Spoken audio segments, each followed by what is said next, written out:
নমস্কার সুপ্রিয় দর্শক, খবরের প্রথমেই সংবাদের শিরোনাম। আপনি যদি চ্যানেলে নতুন হয়ে থাকেন তাহলে অবশ্যই চ্যানেলটিকে সাবস্ক্রাইব করে রাখুন। ভোরের হালকা শিশিরানি এখনও আর বেশিক্ষণ স্থায়ী হচ্ছে না। সূর্য উঠতে না উঠতেই উদ্ধার শীতের আমেজ, তার জায়গা নিচ্ছে বাড়তে থাকা উষ্ণতা। সকাল 7:30টার পর থেকেই গরমের উপস্থিতি স্পষ্ট হয়ে উঠছে শহর ও শহরতলিতে। ফেব্রুয়ারির মাঝামাঝিতেই কার্যত শীত বিদায়ের ইতলিং মিলেছে বলছেন আবহাওয়াবিদরা।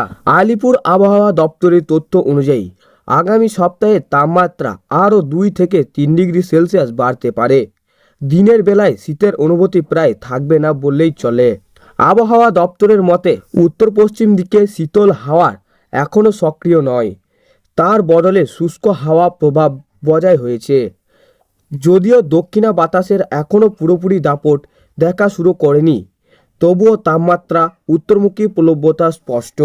20 ফেব্রুয়ারি থেকে কলকাতা দিনের সর্বোচ্চ তাপমাত্রা 30 থেকে 31 ডিগ্রি সেলসিয়াসে পৌঁছাতে পারে। একই সময়ে সর্বনিম্ন তাপমাত্রা 19 ডিগ্রির কাছাকাছি উঠবে বলেই ধারণা। বর্তমানে শহরের পারদ 16 থেকে 17 ডিগ্রির মধ্যে ঘোরাফেরা করছে। বিভিন্ন জেলায় রাতের তাপমাত্রা স্বাভাবিকের তুলনায় 1 থেকে 2 ডিগ্রি কম থাকলেও সেই ব্যর্থনা দ্রুত ঘটছে। আবহাওয়াবিদদের মতে পরবর্তী সপ্তাহে সর্বনিম্ন ও সর্বোচ্চ 2 তাপমাত্রায় কিছুটা বাড়বে।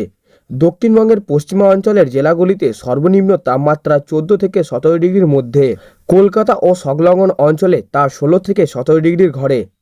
সপ্তাহান্তে এই 2 সূচকর বাড়ার সম্ভাবনা রয়েছে। অন্যদিকে উত্তরবঙ্গের সকালের কুয়াশা এখনও সঙ্গে ছাড়েনি। দার্জিলিং, জলপাইগুড়ি, উত্তর দিনাজপুর ও কোচবিহারে এই জেলাগুলিতে আগামী 2-3 দিন হালকা থেকে মাঝারি কুয়াশার সম্ভাবনা বেশি। পার্বত্য দার্জিলিং সর্বনিম্ন তাপমাত্রা 5 থেকে 7 ডিগ্রির মধ্যে ঘোরাফেরা করবে।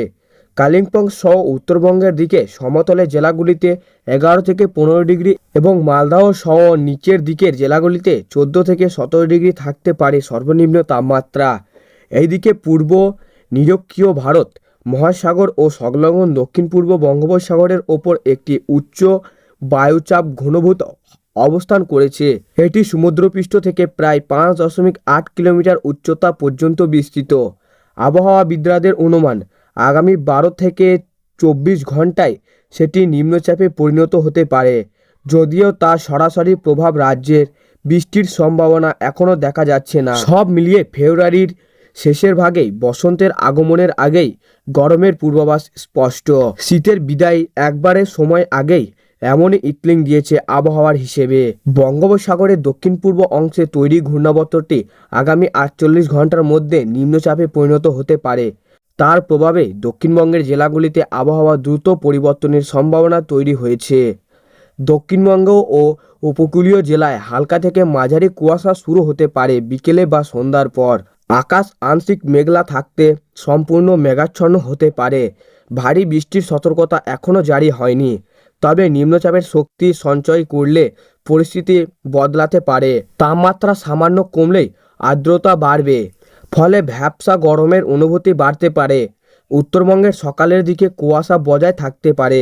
এই মুহূর্তে সমুদ্রে যাওয়ার ওপর নিষেধ করা হয়েছে, তবে নিম্নচাপ ঘনীভূত হলেও মৎস্যজীবীদের জন্য সতর্ক জারি হয়েছে। আবহাওয়া দপ্তরের পূর্বাভাস অনুযায়ী নিম্নচাপ তৈরি হলে তার প্রভাব 2 থেকে 4 দিন পর্যন্ত স্থায়ী হতে পারে। তবে এই গতিপথ ও শক্তি নির্ভর করবে সমুদ্রের উপরিভাগে তাপমাত্রা ও বায়ুপ্রবাহের অবস্থান ওপর। শীতের শেষ আর গরমের শুরুর মাঝামাঝি এই সময়ের এমন অস্তিত্বে আবহাওয়া অস্বাভাবিক নয়। নতুন আপডেটের জন্য নিয়মিত নজর রাখা জরুরি। বিকেল থেকে ঝড় বৃষ্টির ইতলিং, বঙ্গোপসাগরে ঘনীভূত নিম্নচাপ। তো সুপ্রিয় দর্শক, এই ছিল আজকের আবহাওয়া খবর।